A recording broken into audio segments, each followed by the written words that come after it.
It had already been one of those impossible days. Ethan Brooks, a 36-year-old single father, stood behind the worn reception desk of Cedar Pines Inn, forcing another polite smile while secretly counting the minutes until his daughter Lily finished her homework in the tiny office behind him. The family-owned motel had seen better decades. The faded sign flickered every few seconds, the coffee machine rattled louder than the guests, and the plumbing had developed an attitude of its own. Still, it was home. Since losing his wife 4 years earlier, Ethan had poured every ounce of his energy into keeping the motel alive while raising 10-year-old Lily. Every dollar mattered, every booking counted, and every smile he gave customers hid the exhaustion he carried. That evening, a group of traveling salesmen checked in, filling the lobby with loud laughter. One of them grinned at Ethan after noticing the "no vacancy" sign resting beside the counter. "So, manager," the man joked, "if the richest woman in the country walked in tonight, would you kick someone out to make room for her?" The others laughed. Ethan shrugged with a tired smile. "If she's willing to clean bathrooms and fold towels, maybe." The room erupted with laughter. Another guest chimed in. "Imagine if CEO Victoria Hayes herself showed up asking for a room." Everyone knew the name. Victoria Hayes was the billionaire CEO of Hayes Hospitality Group, owner of hundreds of luxury hotels around the world. Her face appeared on magazine covers, business podcasts, and television interviews. There was no chance someone like her would ever step inside a forgotten roadside motel. Ethan played along. "I'd apologize and tell her we're full." More laughter followed. Then the front door opened. The cheerful noise in the lobby disappeared instantly. A woman in a simple navy coat stepped inside, carrying a small travel bag. There were no bodyguards surrounding her, no luxury car parked outside, no photographers.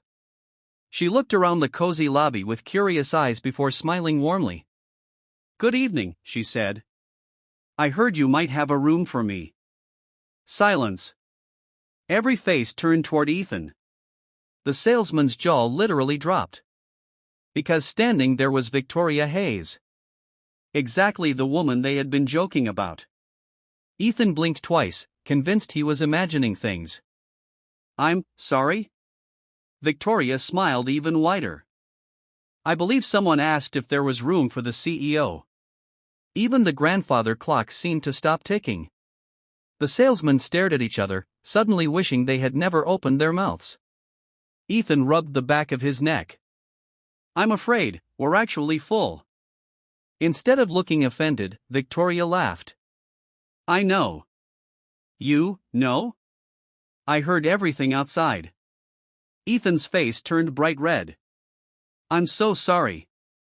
"For what?" "The joke. It was funny." Everyone relaxed slightly as her easygoing attitude melted the tension. Victoria placed her travel bag beside the counter. "The truth is, my helicopter couldn't fly because of the storm. My driver got stranded 30 miles away. This was the closest place I could reach." She glanced around. "And honestly, this place feels more welcoming than half of my 5-star hotels." Ethan still couldn't believe the situation. "I wish I could help." Victoria leaned against the counter. "Tell me honestly." "Yes?" "If your daughter needed the room more than I did, who would get it?" Without hesitation, Ethan answered. "My daughter." Victoria nodded slowly. "Exactly what I hoped you'd say."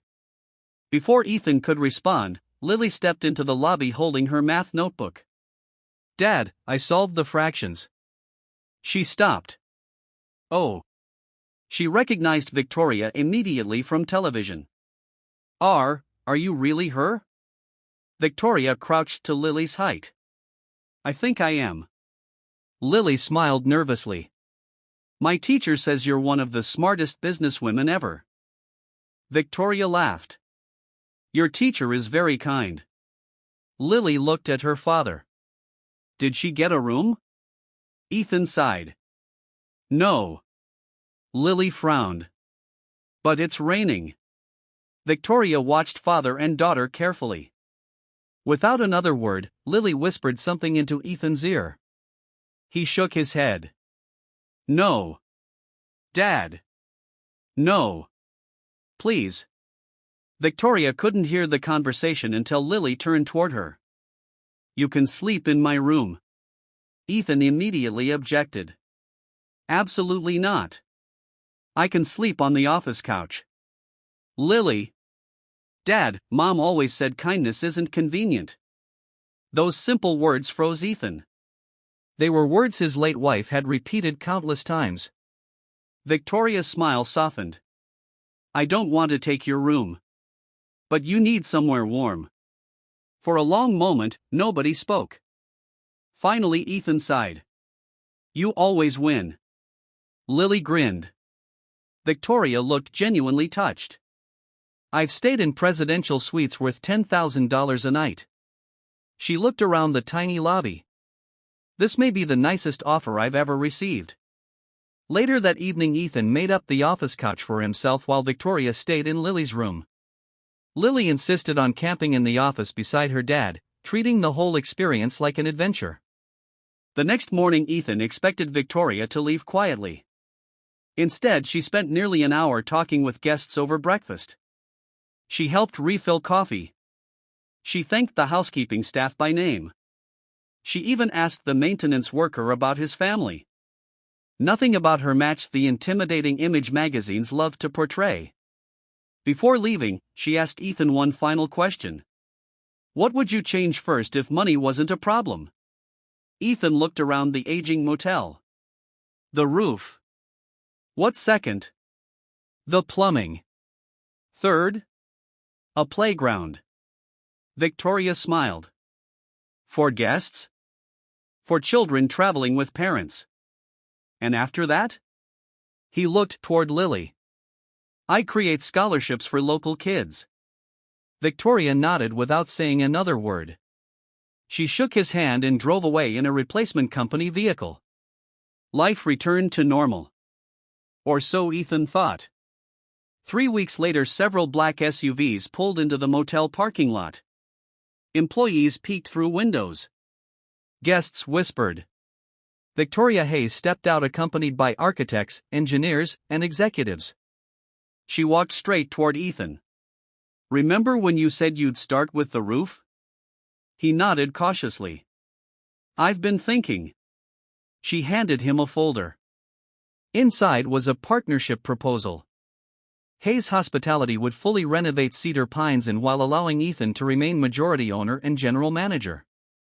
The company would modernize the property, create a children's playground, upgrade every room, install solar energy, and establish a scholarship fund in Ethan's late wife's name for local students pursuing hospitality careers. Ethan stared speechlessly at the pages. There has to be a catch. There is. He looked up nervously. Victoria smiled. You promised never to lose what made this place different. What do you mean? You gave away your daughter's room to a stranger because kindness mattered more than profit. She glanced toward Lily, who was watching from the doorway. No luxury hotel can manufacture that. Tears filled Ethan's eyes. I don't know what to say. Say yes. He did. 1 year later, Cedar Pines Inn had become one of the most beloved small hotels in the state, not because it was the fanciest, but because every guest felt genuinely welcome.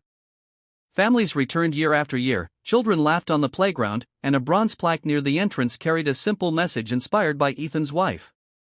Kindness isn't convenient. That's what makes it valuable.